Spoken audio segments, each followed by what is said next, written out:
Hello दोस्तों, good morning. ओम नमो भगवते वासुदेवाय।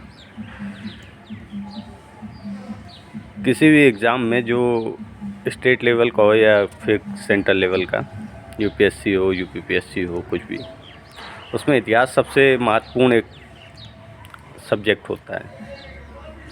किसी भी सब्जेक्ट को गहनता से पढ़ने से पहले उसका एक ओवरव्यू लेना चाहिए। आज मैं इतिहास का संपूर्ण ओवरव्यू आपको प्रदान करूँगा। मानव इतिहास लगभग आज से 40,000 साल पुराना समझा जाता है, जब को मैग्नन निएंडरथल आदि मानवों का उद्भव हुआ। उस काल में मारने के लिए हथियार के तौर पर मनुष्य के पास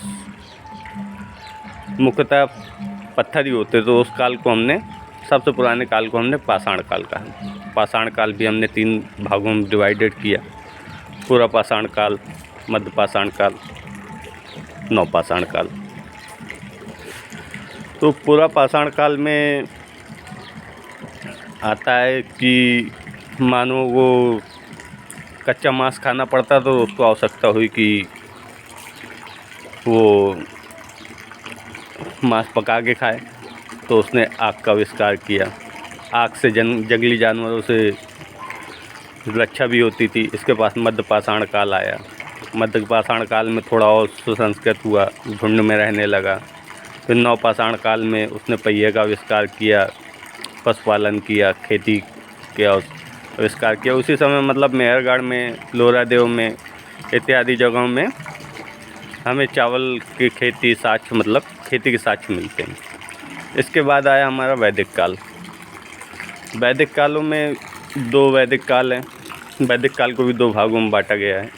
पूरा वैदिक काल जो 1500 ईस्वी तक माना जाता है, फिर नव वैदिक काल 1500 ईस्वी से 800 ईस्वी तक, ईसा पूर्व तक माना जाता है।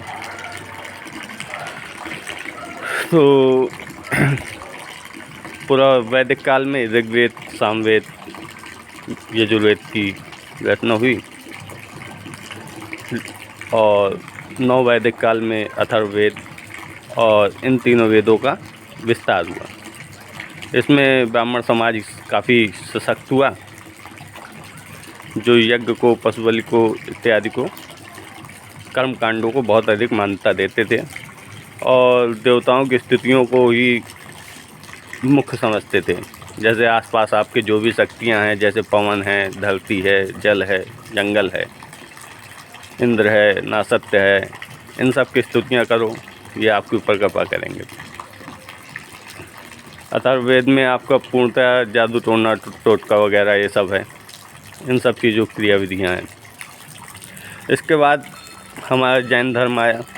जैन धर्म में 24 तीर्थंकर हुए। प्रथम तीर्थंकर हुए हमारे ऋषभदेव, और 24वें तीर्थंकर हुए हमारे महावीर स्वामी।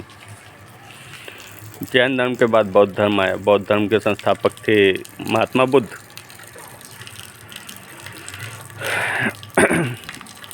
इनका, ये दोनों धर्मों ने मुख्यतः वेदों के पुनर्जन्म वगैरह सिद्धांतों पर कुठाराघात किया। उसके आगे बढ़े। फिर हमारा मौर्य वंश आया।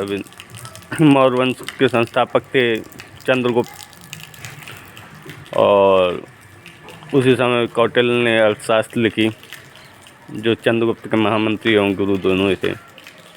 चंद्रगुप्त के बाद बिंदुसार आया। बिंदुसार के बाद अशोक आया। अशोक इम्पोर्टेंट राजा है। उसने कलिंग का युद्ध लड़ा। कलिंग के युद्ध के बाद उसे ज्ञान प्राप्ति हुई कि हिंसा में कुछ नहीं रखा। उसने बौद्ध धर्म को अपनाया, और अहिंसा, बौद्ध धर्म के प्रचार प्रसार के लिए अपने बेटी संघमित्रा को श्रीलंका भेजा। अपने लड़के को पूरे पूर्वी एशिया में भेजा। इनके बाद फिर पुष्पवंश की वो स्थापना हुई। आज के लेक्चर यहीं तक। आगे का इतिहास हम कल विस्तृत चर्चा करेंगे। धन्यवाद।